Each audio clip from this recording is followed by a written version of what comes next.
Okay, what's up, guys? Will here. So this is my first video chart breakdown. If you guys have specific tickers that you want to break down the charts on, just let me know. We can go over them. If you want to go over your trades, let me know. We can go over them. I'm going to go over mine right now. So I'm hearing a lot of issues with people like not knowing what to trade, not knowing when to enter a trade, when to exit a trade. This is a habit that needs to be broken, and all new traders have it. I was the same way. I was just trading everything randomly, and I lost money. And so it's very important that you learn how to identify what's in play, how to identify when you should enter, and how to identify when you should exit. So I'm going to break down the first trade I made in June, which was Uone.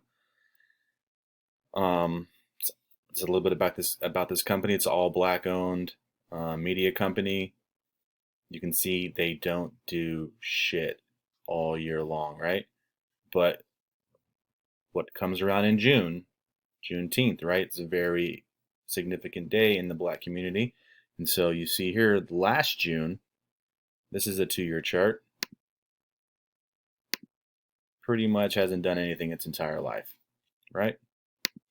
So we'll go to the 1 year. Last year it ran from a buck 80, 3 days later all the way to $54, right?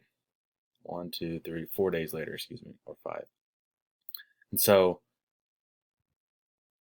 I was watching this at the end of May. I actually started entering it, I think, late May. Okay.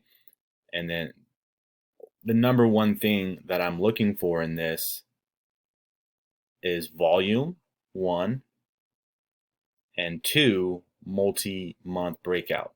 You can see it had 2 little runs this year, but it hasn't really done anything, right? So you go back and look at the chart. What numbers look significant to you, right? To me, it was a 730, 740 range.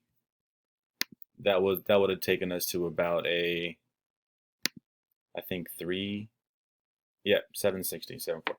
This is like a 3 or 4 month breakout, right? Multi-month breakout, right? On what? You see, it does nothing. Get a little ramp right here, and then this big candle.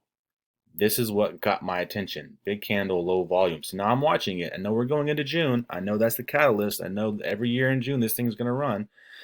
The next day, what does it do? Big volume candle, right?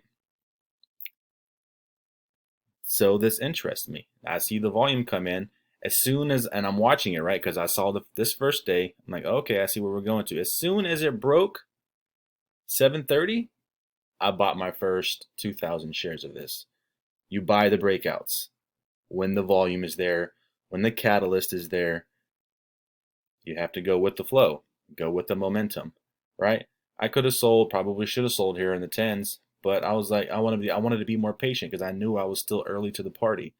And so when I saw it pulling back, the number one thing I'm looking for now is if it holds the breakout level. The breakout at 730 is resistance. Prior resistance here becomes support.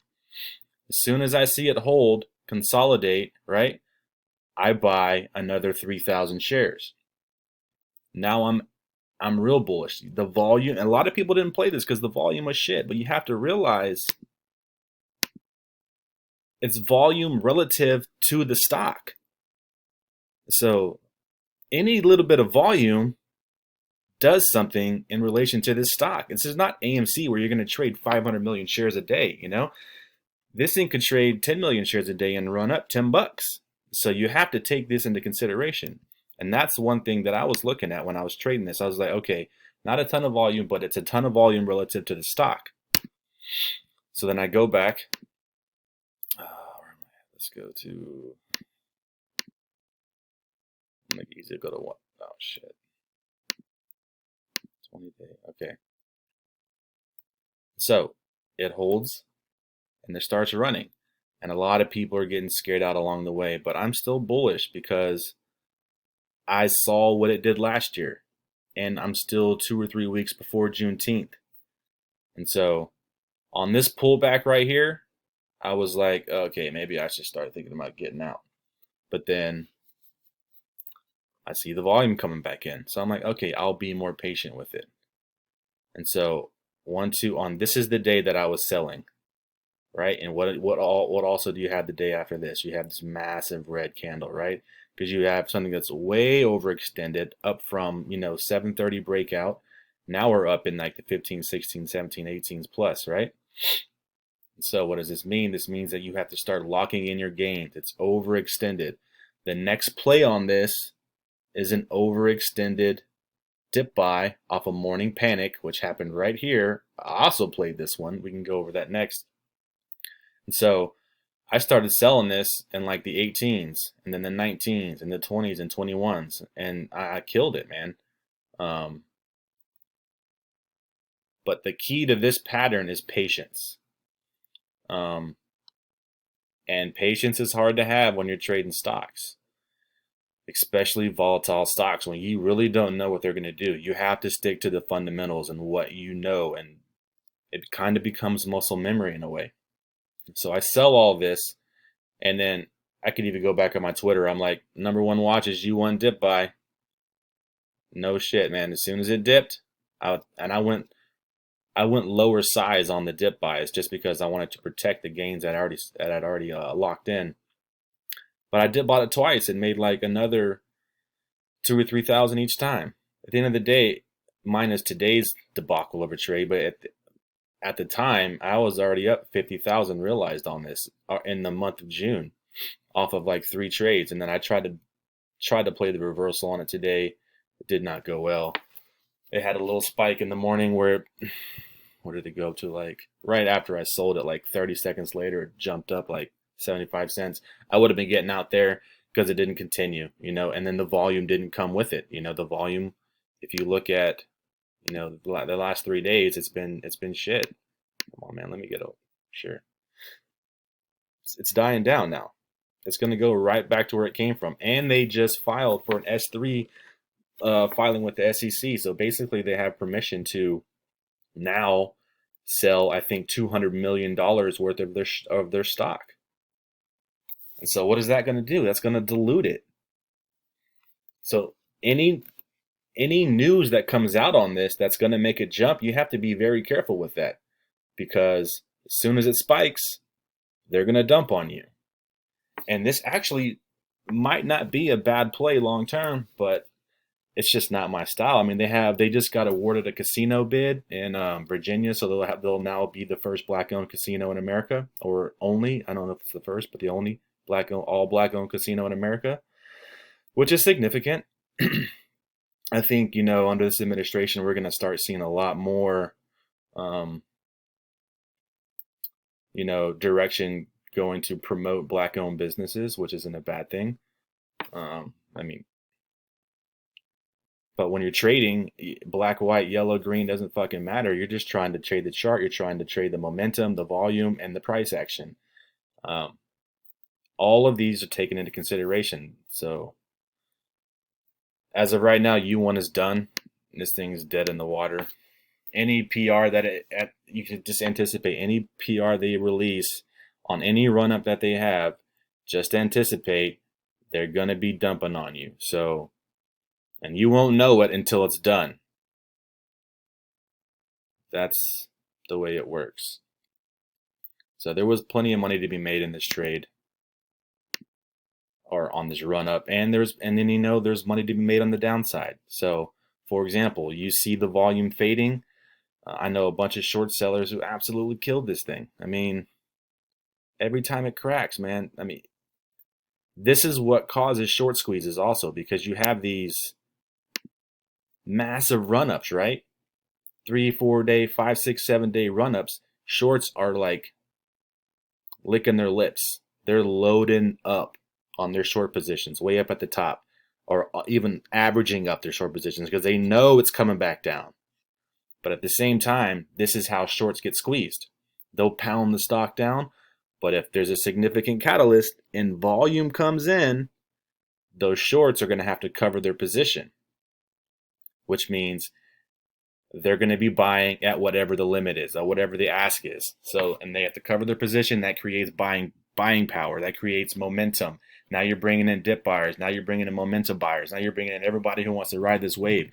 And then you got more shorts that are, have more leeway to wait, who are like, I'll wait to the very last minute, and then they get burned and they have to cover. And then you have this massive squeeze, from 16 to 22. This is beautiful.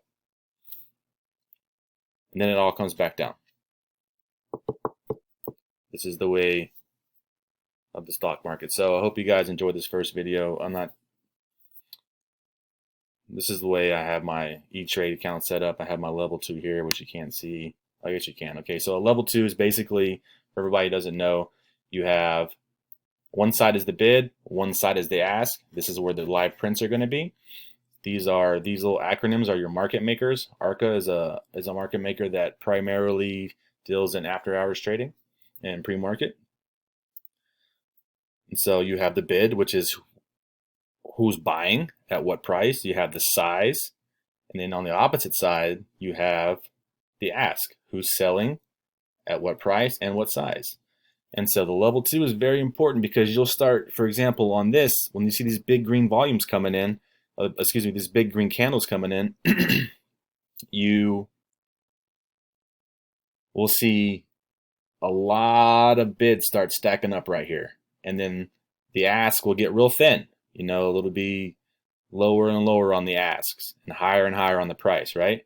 And so that's bullish. That's how you can use a level 2 to kind of dictate your, which way the trend is going. Obviously, the difference between the bid and the ask is the spread.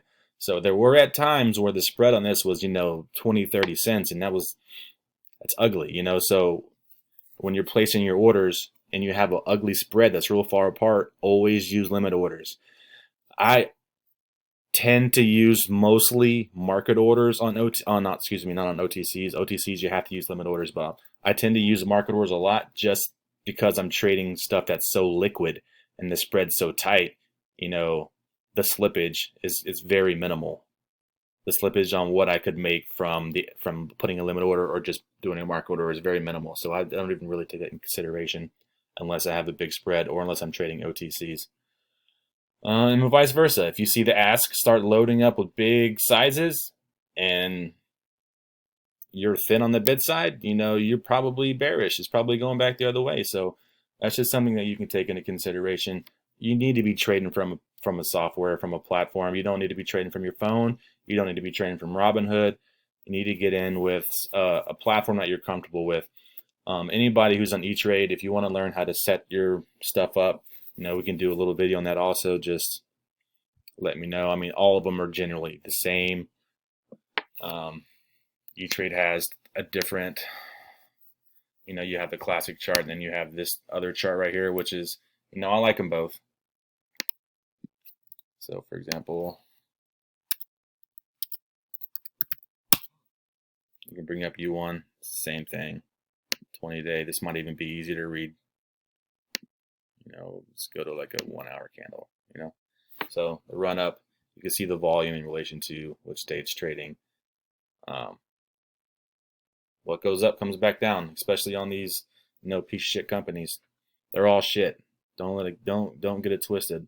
Everything I trade is super speculative. It's all shit. I don't believe in any of them. You're never gonna see me hold a stock for like years and years. That's not my style of trading.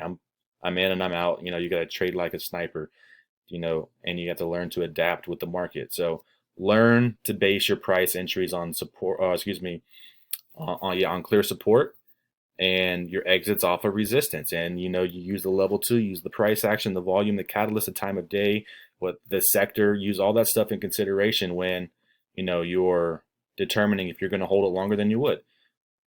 So this is the first video. Hope you guys are doing all right.